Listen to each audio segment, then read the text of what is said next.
wajah polisi adalah wajah yang mencerminkan kekuasaan dan pengusaha. Saya sepakat. Kenapa begitu? Saya korbannya. Saya korbannya selama 2 tahun ini. Dan itulah mengapa saya ikut tampak. Peristiwa Joshua ini bukan peristiwa terakhir. Bukan peristiwa yang pertama, tapi terakhir buat saya. Kenapa? Wajah polisi itu jangankan manusia, Bang. Tuhan aja dia tipu. Kita boleh bicara hukum sebagai pengacara, tapi faktanya hukum gak berlaku buat polisi, Bang. Contoh ya, Bang, kita ngomong dulu contoh kecil masyarakat ya. Saya sendiri mengalami. 8 tahun yang lalu datanglah seorang kasat Reskrim Polres Bogor ke rumah saya membawa surat pemanggilan. Dia berkata, panjang pendek Bapak. Apa maksudnya? Kalau panjang Bapak tinggalkan rumah, kalau pendek masuk penjara.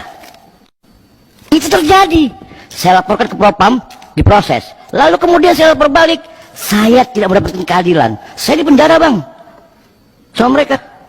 Dan hari ini saya juga kebetulan 2 tahun lalu ada laporan buruh saya. Ini cerita nih, berhubungan dengan Satgasus ya. Laporan buruh saya 2 tahun lalu di Bekasi, Polres Bekasi. Hari ini sudah 5 kali ganti Kapolres. Dan ini diterima langsung oleh Pak Sigit. Pak Sigit perintahkan kepada Sambo, di ruangan Sambo kita gelar perkara kecil, lalu kemudian Pak Ade laporkan ke Propam. Kita laporkan. Posisi kita laporkan. Apa hasilnya? SP3 dan tidak ada bukti pelanggaran etika mereka, kode etik. Ternyata begitu saya dengar review, Satgasus lah yang bermain di dalam kasus ini. Maaf, Bang, ini mungkin kalau saya tuduh harus ada bukti ya. Tapi faktanya kita menang. Kita melaporkan polisi yang sebetulnya salah, nggak melakukan proses hukum dengan baik, nggak memanggil terlapor. Kapolri sudah menegaskan batas waktu, ya kan? Tapi apa yang terjadi? Ini fakta, Bang. Itu yang kasus di luar. Yang di Sambo, nah, pada hari pertama, kalau nggak salah, ketika kawan-kawan tampak bersama saya ingin melakukan proses pelaporan. Kalau kasus Duren 3, ya, kalau ada yang baru boleh. Saya baru, Bang. Apa barunya? Nah makanya, izin ya. Pada waktu saya diajak teman-teman tabak untuk bergabung dengan Komite Moral, saya bilang, saya bismillah, saya ikut. Tiba-tiba, seorang perwira dari Mabes Intelkam berkomunikasi dengan saya, menawarkan uang sebesar apapun asalkan tanpa tidak masuk ke dalam proses hukum ini. Saya berani ngomong orang siapa. Saya sebut. Bahkan saya lapor kepada Pak Sigit.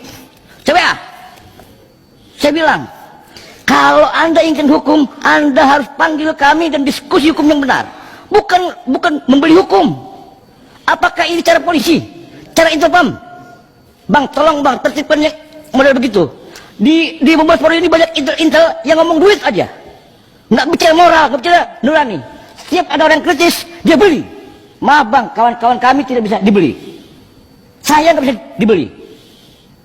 Namanya R, saya sebut. Tolong Abang panggil R itu dan Abang perintahkan Kapolri pecat dia. Sudah bikin pengaduan?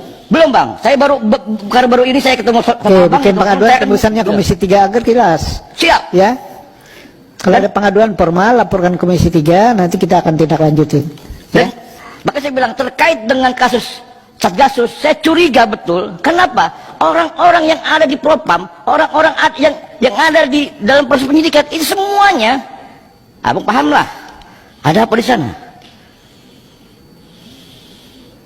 Apakah kemudian rakyat harus menunggu? Dan ternyata diduplikasikan dengan fenomena Sambo. Coba lihat bagaimana Sambo menghindari proses di pengadilan dengan merekayasa teman-temannya. Ya kan?